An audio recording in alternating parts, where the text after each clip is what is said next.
கோடை வெயிலை எதிர்கொள்ள மாநகராட்சி கையாண்டுள்ள பாதுகாப்பு நடவடிக்கைகள் குறித்து சென்னை மாநகராட்சி ஆணையர் ராதாகிருஷ்ணனிடம் எமது செய்தியாளர் மாயாவதி நிகழ்ச்சியின் நேர்காணலை தற்போது பார்க்கலாம். கோடை வெயிலின் தாக்கமானது அதிகரித்திருக்கக்கூடிய நிலையில பொதுமக்கள் நலன் கருதி சென்னை மாநகராட்சி சார்பாக என்ன மாதிரியான முன்னெச்சரிக்கை நடவடிக்கைகள் எடுக்கப்பட்டிருக்கிறது என்பது தொடர்பாக விளக்குவதற்காக மாநகராட்சி ஆணையர் ராதாகிருஷ்ணன் நம்முடன் இணைந்திருக்கிறார். வணக்கம் சார். தொடர்ந்து வெயிலானது அதிகரித்து வரக்கூடிய நிலையில இப்போ மே மாதத்துல இன்னும் உச்சத்தை நெருங்கக்கூடிய ஒரு சூழலா இருக்கு. சார்பா என்ன மாதிரியான மருத்துவத்திற்கு தேவையான முன்னெச்சரிக்கை நடவடிக்கைகள் எடுக்கப்பட்டிருக்கு? ஏற்கனவே உங்களுக்கு தெரியுங்க, இப்போ இந்த தேர்தல் முடிஞ்சால் கூட கவுண்டிங் பெண்டிங்கா இருக்கு. அந்த நேரத்தில் தான் இந்த வெயிலும் ரொம்ப அதிகமாக இருக்கும் பொழுது நம்ம மாநகராட்சி சார்பில் ஏற்கனவே நமக்கு ஒரு 300 நிலையங்கள் இருக்கு. 140 நகர்ப்புற ஆரம்ப சுகாதார நிலையங்கள், அப்புறம் ஒரு 16 சமுதாய ஹெல்த் சென்டர்ஸ்ன்னு சொல்லுவோம், கம்யூனிட்டி ஹெல்த் சென்டர்ஸ்னு. அது 24/7 இயங்கும். அதே மாதிரி 3 மேட்டர்னிட்டி சென்டர் இருக்கு, அது 24/7 இயங்கும். அப்புறம் சிடிஹெச் அது 24/7 இயங்கும். 140 பிஹெச்சிஸ்ங்கிறது அந்த குறித்த நேரத்தில் அந்த அப் டு 4 மணி வரை இயங்கும். அது இல்லாமல் ஹெல்த் அண்ட் வெல்னஸ் சென்டர்ஸ் இன்னொரு 140 இருக்கு.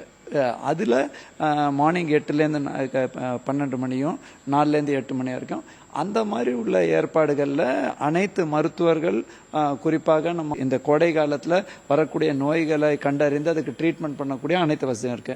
இது நீங்களாக நம்ம என்ன பண்றோம்னா ஆல்மோஸ்ட் ஒரு வார்டுக்கு ஒரு 220 ஒரு வார்டுக்கு குறைந்தபட்சம் ஒன்றுன்னு பொதுமக்கள் கூடும் இடங்கள், இப்போ மெரினா பீச்சில் 3 இடம், ஹெல்த் வாக்கில் 3 இடம், அப்புறம் அந்த மாதிரி ஒவ்வொரு பொதுமக்கள் கூடும் இடங்கள்ல நம்ம இதை வாட்டர் சப்ளை அரேஞ்ச் பண்ணிருக்கோம், குடி தண்ணி.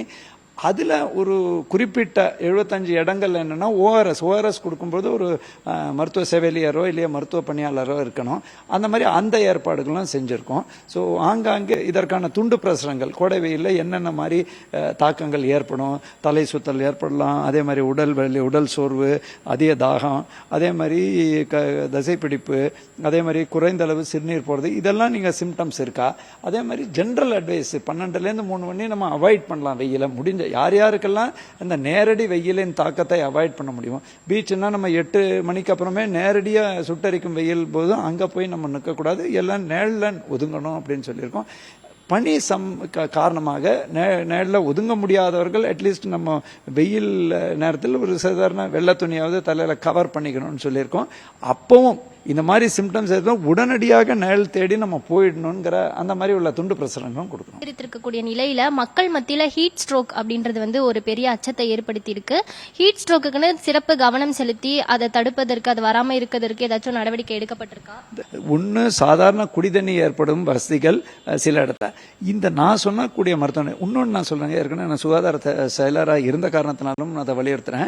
நம்ம எல்லாருமே மாநகராட்சி மட்டும் இங்க சென்னையை பொறுத்த வரைக்கும் நம்ம மருத்துவ கல்லூரிகள், மருத்துவமனைகள், பெரிஃபெரல் ஹாஸ்பிட்டல்ஸ் போன்றவையும் ஆங்காங்கே இருக்கு. இப்போ ராயப்பேட்டா மருத்துவமனை இந்த மாதிரி அதெல்லாம் 24/7 இருக்கு. அதை நீங்களாக தான் இந்த 300 வசதிகள் சொல்றோம். ஸோ இந்த ஹீட் ஸ்ட்ரோக் வராமல் தடுக்க எப்பவுமே நம்ம நோய் தடுப்பது முக்கியம்.